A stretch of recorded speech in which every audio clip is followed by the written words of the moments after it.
So in this video, I'm going to tell you what Minnesota is best known for. I'm from Minnesota. Do I like Minnesota?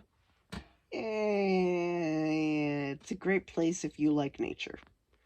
If you like nature, move to Minnesota. If you like terrible winters, move to Minnesota. Seriously, this winter, the snow started to melt in like May. God, this winter was so bad this year. So, what is Minnesota best known for? Well, if you know who Julie Garland is, then congrats. So, Julie Garland played Dorothy in The Wizard of Oz. And Julie Garland was from Park Rapids in Minnesota. And I live in northern Minnesota, and Park Rapids is like maybe an hour and a half away from here. And there's a Julie Garland museum in Park Rapids. Have I ever been to it? No. Will I ever go to it? Probably not. Do I plan on going to it? No. So, yeah, there's not much else to say about that.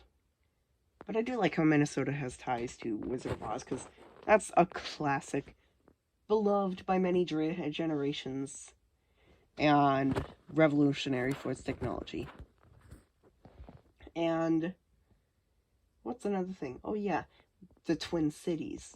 The Twin Cities, I went there back in August of last year, and I really liked it. It was kind of nice. I've been to the Twin Cities many times since I was younger, but I've been to other places more around here. Now, I can think of a couple of times where I went to the Twin Cities. Went there once in 2019, another time in 2019, 2021 went there again, and back in 2015 I went there. So I can think of 4 times. But I know there's more times I've been to the Twin Cities. Twin Cities has Mall of America, and Mall of America, oh my god, you have to check it out. Especially the Lego store.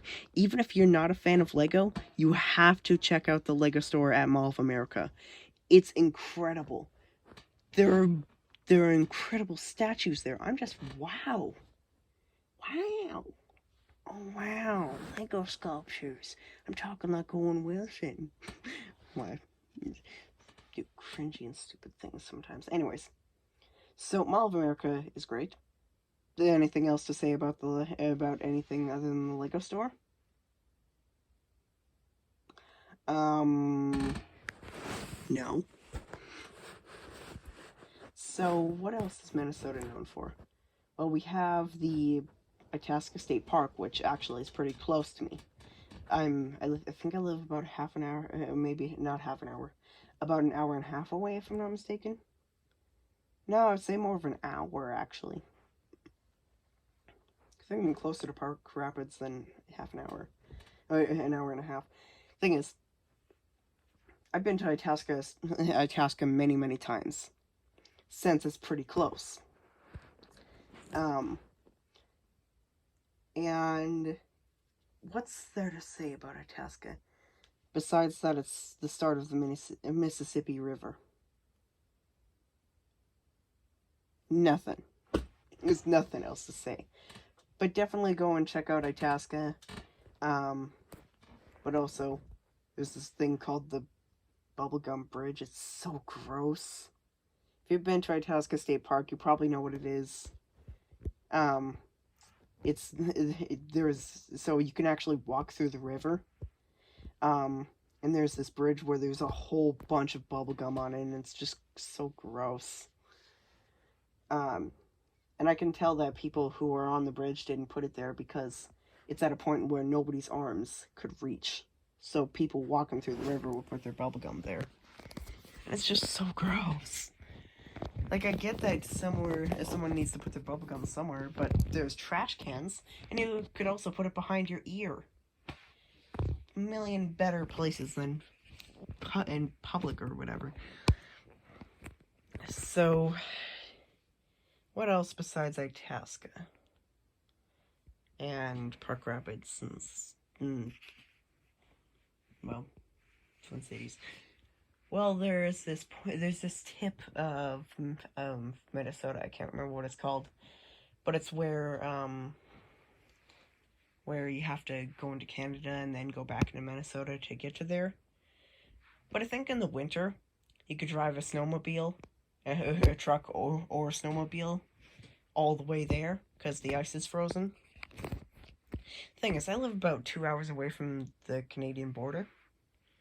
So I've been there I've been to Canada frequently over the years, but I've mainly just gone up to close to the border because I have family close there. Um, so what else is there to say? Uh, oh my god, I just remembered Zipple Bay. I went to Zipple Bay a few years ago. It was great because there was this igloo on the lake during the winter, and you could go in, eat food, and the food was delicious actually, despite it being cooked on frozen ice inside of an igloo.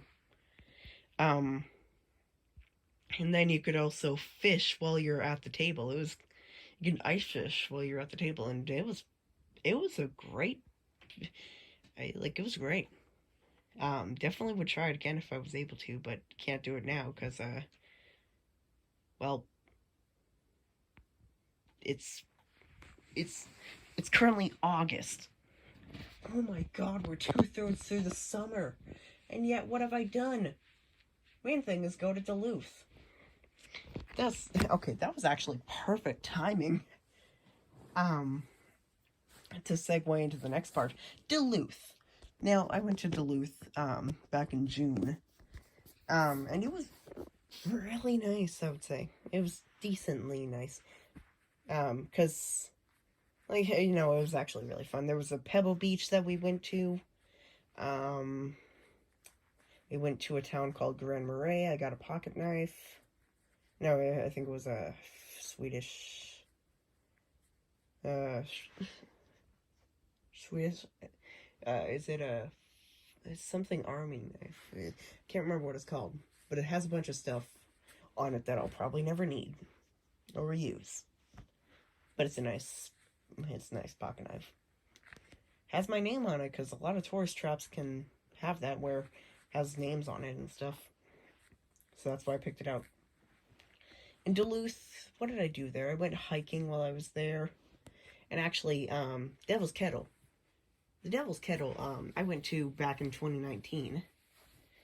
And that was a really nice trip.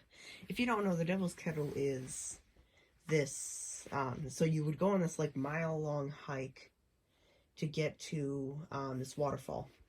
And it splits into two parts. One goes down into the waterfall into Lake Superior, and the other goes into this random hole that nobody knows where it went, or where it goes. They've tried dyes from plastic balls, but nothing. And if I'm not mistaken, they did actually find out where it goes, but did they? I'm not sure. I'd have to look it up. I'll look it up after this video is done recording. And then I'll put in the description saying if they actually did find where the Devil's Kettle went out to. And there's not much else that Minnesota is known for. Northern Minnesota, there's not much big towns around here. The biggest town around where I live right now is about 40 minutes away, and it's my hometown. Grew up in there for most of my life. And it's a town where it's not too big, and it's not too small. It's perfect for people to, I would say it's perfect for people who want to just get away for a while. But living there for most of my life was kind of just meh. It's kind of like people saying, oh my god, I went on a trip to Hawaii and it was great. And people who've lived in Hawaii all their lives would say, what's so great about it? So yeah, not much else to talk about. Thanks for watching this video where I tell you about Minnesota and stuff. And check the description to see if I say that they found anything about the Devil's Kettle. So, thanks for watching this video. Have a good day or evening, whatever time it is. Currently, right now, it's 1 a.m. for me, so have a good whatever. And if you're wondering what that blue thing is in the camera. That's a USB thingamabob, and that red thing is also a power strip.